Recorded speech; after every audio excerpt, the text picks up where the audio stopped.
Pria itu mengapung di laut selama 3 hari 3 malam tanpa panik sama sekali. Hanya karena dia memiliki pil makanan tinggi energi. 1 butir setara dengan energi seekor kalkun. Pria itu menelan 4 butir sekaligus. Membuatnya terus bersendawa dan merasa sesak. Akhirnya dia terpaksa berdiri terbalik di atas perahu karet untuk meredakan gejalanya. Tiba-tiba dia menemukan kapal layar di kejauhan. Dengan cepat ia melambai-lambaikan tangannya dan berteriak minta tolong. Namun saat kamera mendekat baru terlihat. Itu bukan layar, tapi hiu. Dengan suara desis, hiu itu melintasi di bawah perahu karet. Pria itu mengeluarkan buku panduan bertahan hidup. Di sana tertulis dengan tinta hitam di atas kertas putih. Hiu sebenarnya penakut di dalam hatinya. 1 pukulan ke hidungnya bisa membuatnya mati. Pria itu menggenggam tinjunya dan bersiap-siap. Ketika hiu mendekat, dia memberikan serangan bertubi-tubi. Setelah selesai, ia kaget melihat tangannya masih utuh. Kemudian dia mengeluarkan sebilah pisau kecil. Dia mulai menusuk-nusuk ke segala arah di sekitar perahu karet. Setelah beraksi dengan semangat, ternyata suaranya seperti kentut. Ternyata yang terluka adalah perahu karet. Dia segera memakan beberapa butir pil energi tinggi, menghembuskan udara dengan gila-gilaan ke perahu karet, dan menempelkan sedikit lem transparan ke lubangnya. Malam itu dia tidur nyenyak di atas perahu. 1 kaki yang tak kenal takut terendam di laut. Hiu rakus berenang mendekat. Ternyata dia berguling dan terus tidur, membuat hiu melewatinya. Tanpa disadari, tangan yang lain yang tak kenal takut menggantung di laut. Hiu yang baik hati beralih dan menggigit lengan. Laki-laki itu berguling lagi. Hiu marah berenang pergi sambil menggerutu. Namun, laki-laki itu memiliki kelemahan fatal, suka tidur berjalan. Tiba-tiba dia berdiri dan terpeleset jatuh ke laut. Akhirnya dia sadar. Bahkan hiu merasa dia terlalu jauh dengan menyerang lagi. Dia segera mengayunkan helm ke arah hidung hiu. Akibatnya, helm digigit hiu hingga berbentuk mahkota. Setelah semua keributan tadi, dia hanya memiliki sikat gigi di tangannya. Pria itu telah kehabisan makanan dan terjebak di laut selama 4 hari 4 malam. Untungnya, berdasarkan buku panduan bertahan hidup dengan jelas tertulis, manusia bisa bertahan hidup selama 40 hari dengan air. Ketika memikirkan hal ini, dia merasa jauh lebih rileks. Dia malah meregangkan tubuhnya dan melanjutkan tidur. Pada hari ke-40, tiba-tiba hujan deras turun. Dia membuka mulutnya dan menikmati karunia alam dengan sepenuh hati. Beberapa hari kemudian, akhirnya dia dihanyutkan ombak ke tepi pantai. Setelah kesulitan besar, pasti ada keberuntungan di belakangnya. Selamat kepada pria ini, dia malah terdampar di sebuah pulau terpencil. Pria itu terdampar di sebuah pulau terpencil. Untuk bertahan hidup, dia membangun pondok di pulau terpencil tersebut. Tidak disangka hujan deras turun tiba-tiba tengah malam. Atap kecil bocor dan memberinya mandi air dingin gratis. Kelapa yang ramah juga jatuh berjatuhan. Memberinya pijat gratis. Harus diakui pulau terpencil ini benar-benar tempat yang bagus. Udara segar dan makanan laut yang tak habis-habis. Satu-satunya kekurangan adalah tidak ada pasangan. Hari itu dia menemukan kapal perang Jepang yang terdampar. Membuka penutup kapal perang dan masuk ke dalamnya. Prajurit Jepang di dalamnya sudah mati. Namun dia mendorong pintu besi dan masuk. Tiba-tiba dia melihat seekor gorila memegang senjata menunjuk ke arahnya. Kecerdasan gorila tidak kalah dengan manusia.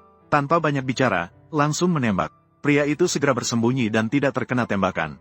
Gorila itu setelah menembak, masih mengibaskan senjatanya dengan gagah. Tanpa sadar peluru memantul dan membuatnya terkejut hingga berteriak.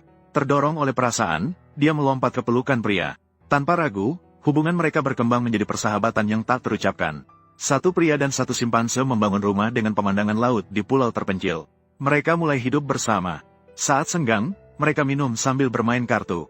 Ditemani simpanse, pria tidak lagi merasa kesepian. Jika ada seorang wanita lagi, itu akan menjadi sempurna. Pada saat itu, pria menemukan jejak seorang wanita. 1 pria dan 1 simpanse bergandengan tangan. Mereka mengikuti jejak itu untuk mencari. Namun akhirnya jejak itu menghilang. Simpanse itu bersiul dan menunjukkan lubang kepadanya dengan sembarangan. Pria itu memutuskan untuk masuk ke dalam lubang. Hampir saja simpanse itu mati tertawa. Mereka belum menyadari bahwa itu adalah bagian dalam patung dewa. Dan jejak tadi adalah milik wanita bernama Xiao Hong. Xiao Hong berdoa di depan patung dewa untuk diberikan seorang pria perkasa. Saat dia mengangkat kepalanya, dia melihat pria itu jatuh. Mereka bertabrakan dengan seimbang. Xiao Hong lebih ganas dari harimau betina 3 kali lipat. Dia meraih rambut pria dengan kuat dan tidak melepaskannya. Dia memukul pria sampai menangis. Kemudian dia menjatuhkan pria ke tanah. Lalu dia menyerang dengan keras. Pria itu akhirnya mulai melawan. Dia menekan tangan Xiao Hong ke tanah. Bahkan gorila pun akan merasa malu melihatnya. Sekarang aku melepaskanmu. Akankah kamu patuh? Baiklah, sekarang, tetap tenang. Berdasarkan prinsip tidak memukul wanita, pria itu baik hati memberi kesempatan kedua pada Xiao Hong. Ternyata Xiao Hong bangkit dan ingin bertarung lagi. Pria itu terpaksa mengikatnya. Dia menangkapnya dan mengurungnya di rumah untuk mempererat hubungan. Namun Xiao Hong melihat pedang dan pisau lipat di rumah. Dia kembali menyerang dengan ganas. Saat itu, pedang itu hanya berjarak 33 cm dari tenggorokan pria. Namun setelah 1/4 jam, pemilik pedang itu akan jatuh cinta sepenuhnya pada pria. Tidak mengejutkan, Xiao Hong tidak tahan dan melemparkan pedangnya, duduk di samping sambil menangis.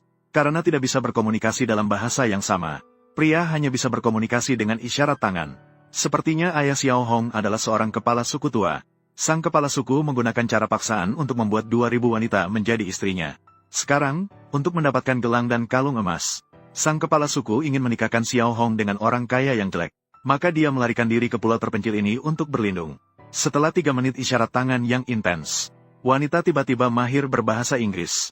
Pria mengatakan wanita seharusnya menikahi orang yang disukainya bukan karena uang. Konsep baru ini membuat Xiao Hong sangat senang. Inilah pangeran tampan yang ingin dia nikahi. Namun sebagai seorang pangeran tampan, pria tidak akan memanfaatkan wanita. Malam itu memutuskan untuk tidur di atas hammock di pohon besar. Saat hujan deras turun tengah malam, dia tidak memanfaatkan kesempatan itu. Xiao Hong sangat puas dengan penampilan pria semalam. Bahkan memanggil ke-17 saudara perempuannya untuk menikahi pria itu. Pria terkejut dan langsung melarikan diri. 17 wanita mengejar dan berebut untuk menikahi pria. Pria terkejut dan melarikan diri. Wanita membagi dua untuk mengelilingi pria. Melihat wanita di sekelilingnya, dia terpaksa melompat ke sungai untuk melarikan diri dari pernikahan. Tidak disangka, 17 wanita juga ikut melompat ke sungai. Berenang ke arahnya dengan gila. Dia terlalu ketakutan hingga lupa cara berjalan. Merangkak keluar seperti kepiting. Ternyata di tepi sungai juga penuh dengan wanita. Dia terpaksa melarikan diri ke sungai lagi. Terpaksa menjadi mainan bagi 17 wanita. Wanita tersenyum bahagia hingga hatinya berbunga-bunga. Meminta pria untuk menjadi suami mereka.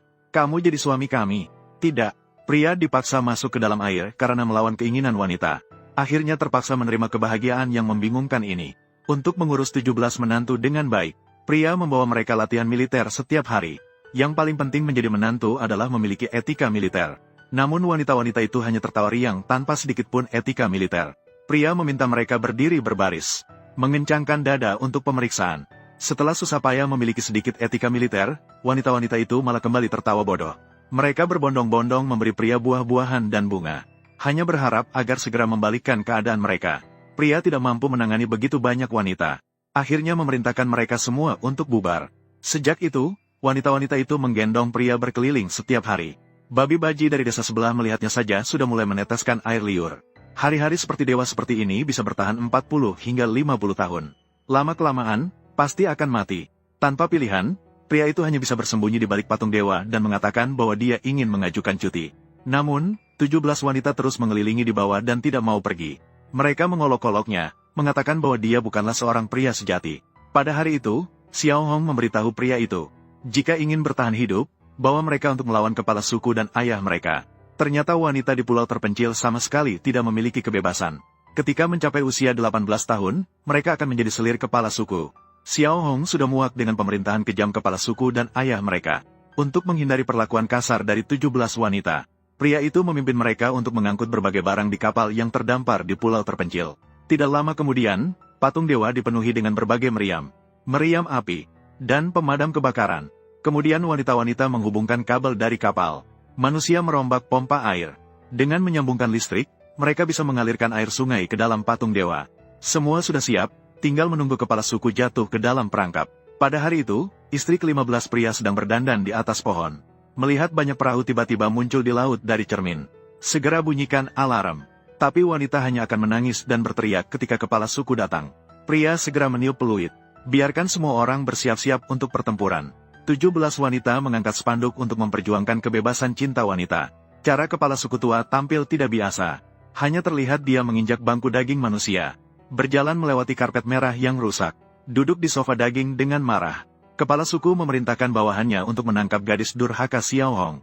Namun Xiao Hong mengatakan bahwa roh telah memberitahunya. Wanita juga memiliki hak untuk memilih pasangan. Xiao Hong mengatakan bahwa ayahnya sudah memiliki 3.000 selir di dalam istana. Saran untuk tidak lagi menyusahkan 17 wanita ini. Kepala suku tua menasihati putrinya untuk menjadi baik. Ayah tidak menerima saranmu. Memerintahkan bawahannya untuk menculik wanita. Saat itulah patung dewa tiba-tiba berkilauan. Ternyata gorila yang mengendalikan lampu laser. Dan pria menyamar sebagai suara dewa. untuk memperjuangkan kebebasan wanita. Setelah itu, dia mengangkat senjata api dan menyemprotkan, menyulut payung tua kepala suku. Kemudian menyemprotkan pemadam kebakaran untuk mengekspresikan kemarahan dewa. Namun kepala suku tetap tidak percaya. Saat itu gorila memutar saklar keran air. Pria memegang pistol air, menyemprotkan kepala suku hingga terjatuh. Gorila terus memutar saklar. Arus air yang kuat mendorong pria keluar, melanjutkan menyemprotkan air di udara. Arus air membuat kepala suku berputar-putar. Pria itu tidak merasa takut sama sekali. Ternyata pipa air tiba-tiba mati. Pria itu sekarang dalam masalah. Untungnya, gorila tanpa sengaja menjatuhkan obor, menyalakan kembang api di dalam patung dewa. Seketika, tembakan meriam menyala di langit. Kepala suku tua ketakutan sampai menangis dan berteriak. Segera naik perahu kecil dan melarikan diri. Tanpa sadar perahu kecil terikat torpedo. Putri yang berbakti, Xiao Hong, menarik pelatuknya sendiri. Selamat tinggal, ayah, mengirim kepala suku berlayar jauh. Melihat perahu kecil hampir menabrak gunung besar, kepala suku segera memutar arah perahu menuju pulau terpencil dengan kecepatan tinggi, tidak bisa berhenti sama sekali. Meledak hebat saat menabrak pohon besar di tepi laut. Kepala suku tua dikubur oleh kelapa di tepi laut. Dengan pengalaman yang menyegarkan seperti itu, kepala suku dan ayahnya bersumpah tidak akan melawan keinginan wanita lagi. Dengan demikian, pria tersebut menjadi tamu kehormatan kepala suku. Xiao Hong mengundang pria tersebut untuk menari. Dia belum menyadari betapa seriusnya masalah ini. Sampai Xiao Hong meletakkan karangan bunga di kepalanya. Barulah dia tahu bahwa kepala suku ingin menikahkan putrinya yang berharga dengannya. Pria itu berusaha keras melepaskan diri. Dia mendorong Xiao Hong jatuh ke tanah. Melanggar kehendak wanita bisa berakibat buruk. Xiao Hong sangat marah dan akibatnya sangat serius. Pria itu segera mengenakan sepatu dan melarikan diri. Berdasarkan prinsip, jika tidak bisa didapat, maka hancurkan. Xiao Hong memegang tombak dan memimpin saudara perempuannya mengejar. Satu lemparan hampir saja menusuk mati pria itu. Melihat pria itu hampir dipaksa menikah. Untungnya, pada saat itu sebuah helikopter lewat. Pilot melihat sekelompok wanita mengejar pria. Ia segera melepas tali penyelamat. 17 wanita mengejar dari jauh. Pria itu ketakutan sampai kulit kepalanya merinding. Untungnya, pada saat genting, tali pengaman akhirnya turun.